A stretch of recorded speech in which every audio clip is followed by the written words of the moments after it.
Isa tong commander na tumatal na umambos sa amin eh.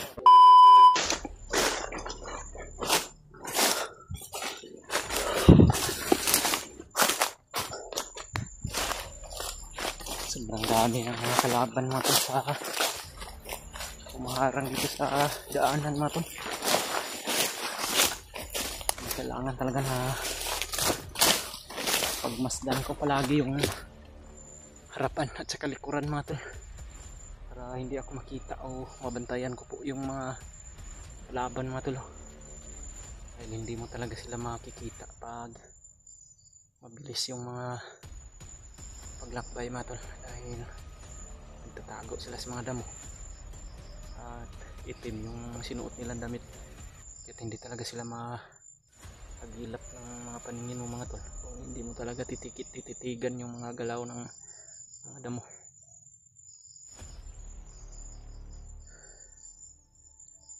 Tuloy pa rin ako mga tol sa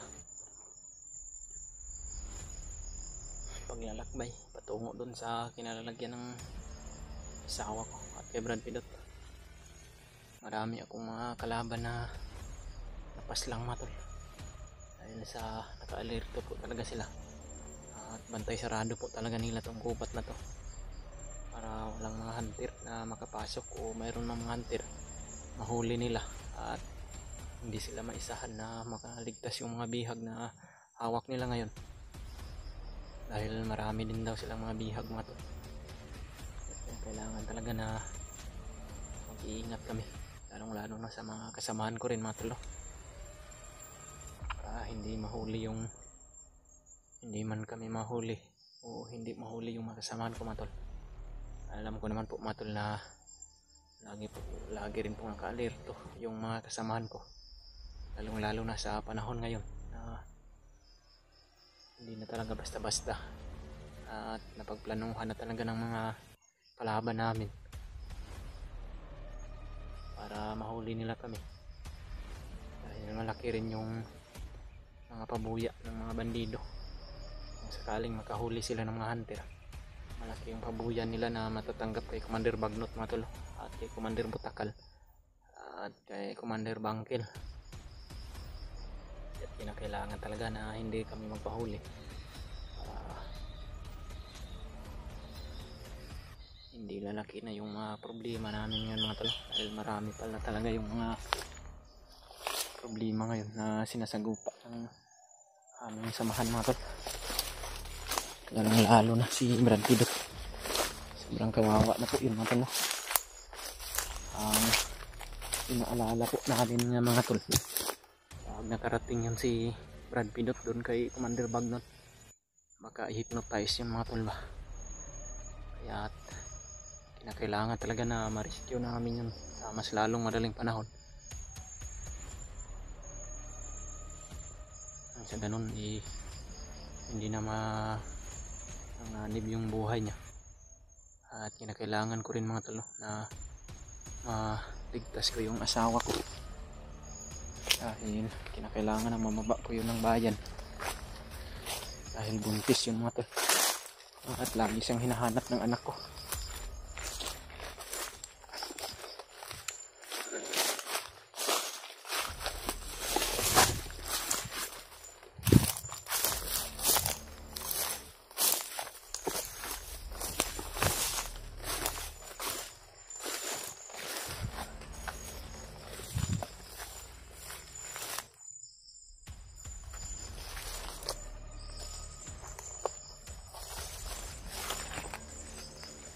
Isang bandido mga tol.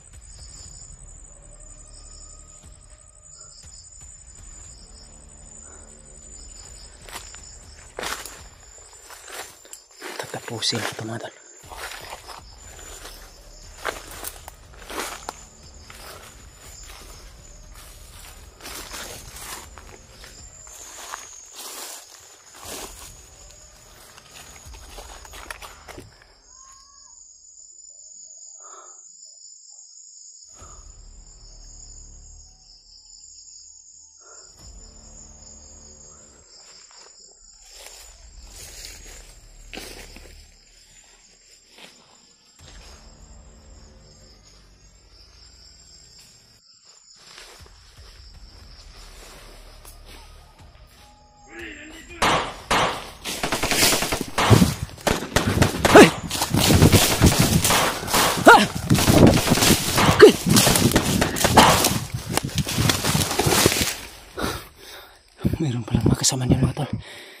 Pinagbabaril nila ako. Mayroon silang isang commander na kasama mga tol.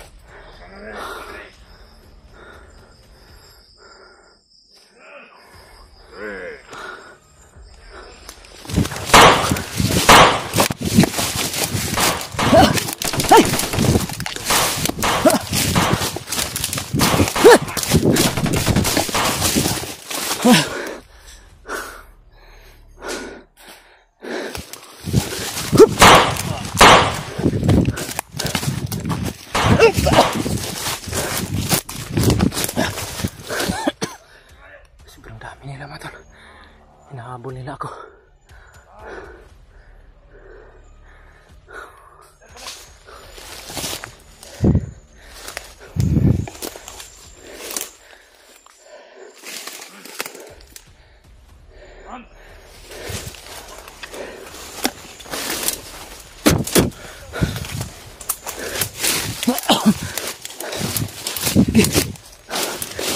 Kailangan na makalayo ako dito mga tol.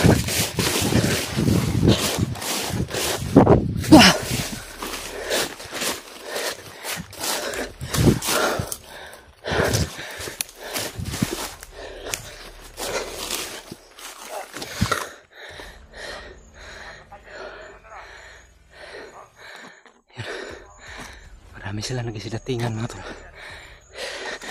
Dahil narinig nila yung mga putukan. Magtago muna ako dito saglit mga tol. Dahil nakakapagod talaga sa kakatakbo. Mayroon silang isang commander mga tol. Itong commander na ito mga tol, isa rin to sa nag-ambo sa amin nung magkasama pag ping-apat ni Rimart Julio Dib.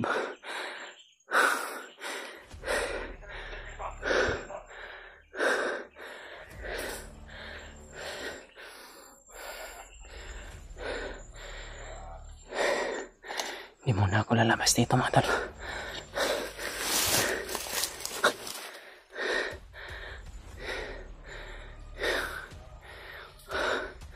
Tatapusin ko itong isa.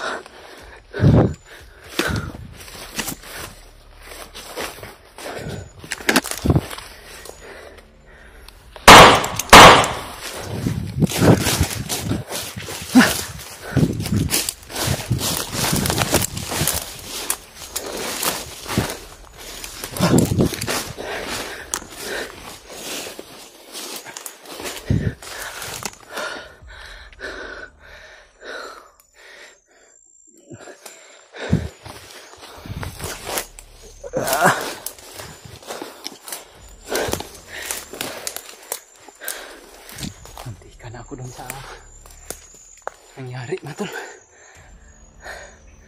Mayroon palang mga kasamahan dun sa bandang unahan niya. Hindi ko nakita pag patay ko dun sa isang bandido kanina mga tol. Parang katibong yung ginagawa nila dito sa bundok mga tol. Buti na lang na katakbo ako agad. At hindi nila ako na tamaan ng mga bala nila.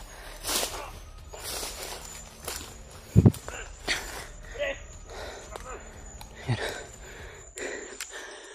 Sinusundan pa rin nila ako mga tol. At yung iba naman ni mga bagong dating papunta dito. Dahil narinig nila yung mga putukan mga tol. Iniwasan ko naman po sana na makipagiras kanila mga tol. Ngunit naunahan po ako sa pagpaputok mga tol. Kaya tinantihan ko na lang.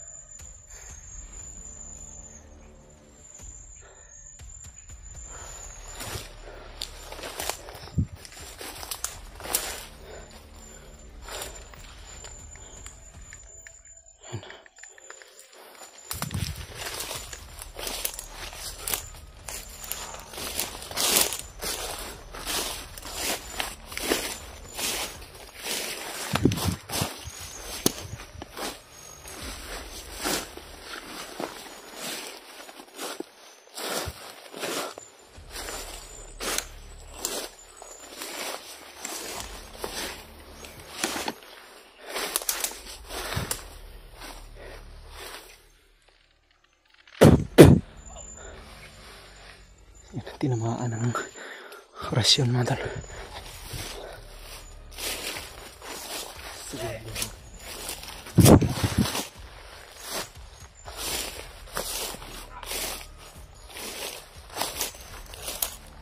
Nakapagod na, tatakbo mga tol.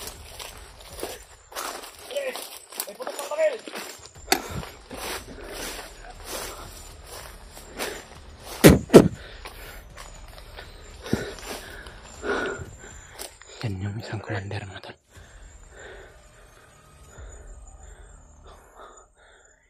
Isa tong commander na to mga tol na umambos sa amin ni Labrador Reaver. Yung magkasama pa kaming apat. Kasama siyang commander na yan mga tol. Umambos sa amin.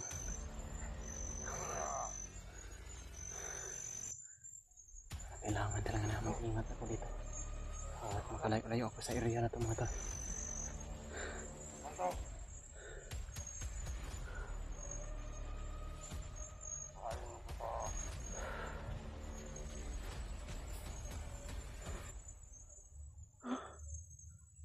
Napakalakas din pala ito na commander mga tol.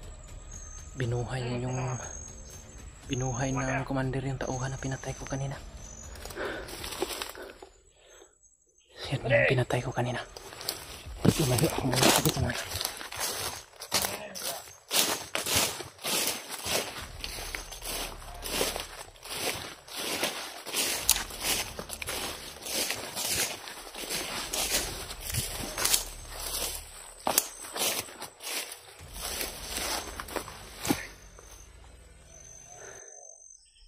Kailangan na hindi nila ako mahuli mga tol.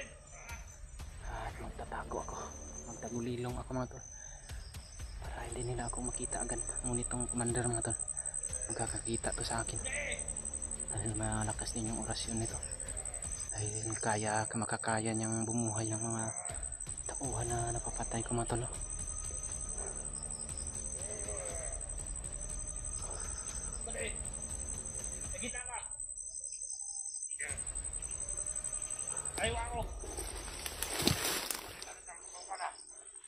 Marami silang naghahanap sa akin mga tol. Hinahanap nila ako.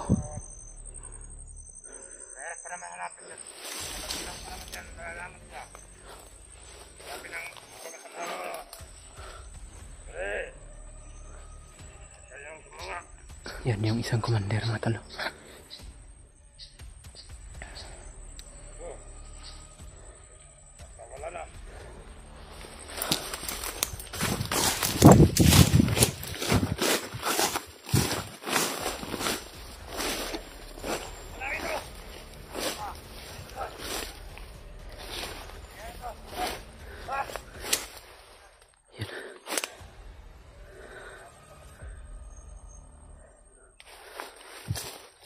Malis na sila mga tol. Dahil hindi nila ako nakita. Buti na lang talaga nakapagtago ako agad.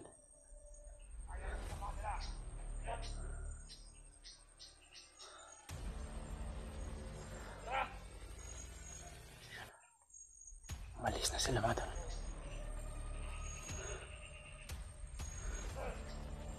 Mamaya na lang ako susunod sa kanila mga tol.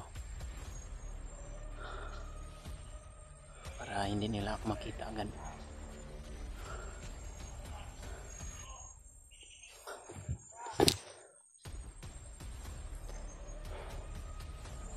Sobrang napagkalawak talaga ng gubat dito mga tol.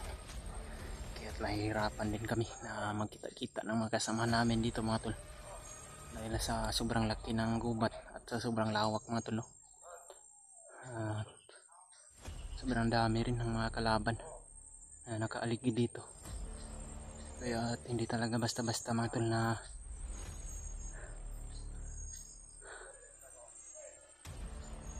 maglalakbayin lang kami ng hindi mag-iingat. Kaya magdubli ingat po talaga kami mga tol. At sana po mga tol, tulungan nyo ako na pagdasal mga tol, at i-share tong video sa mga kasamahan ko para makita rin po nila yung sitwasyon ko mga tol. At maraming salamat po talaga sa inyong lahat mga tol, sa mga suporta ninyo at sa mga mensahe ninyo sa bawat video ko na upload mga tol.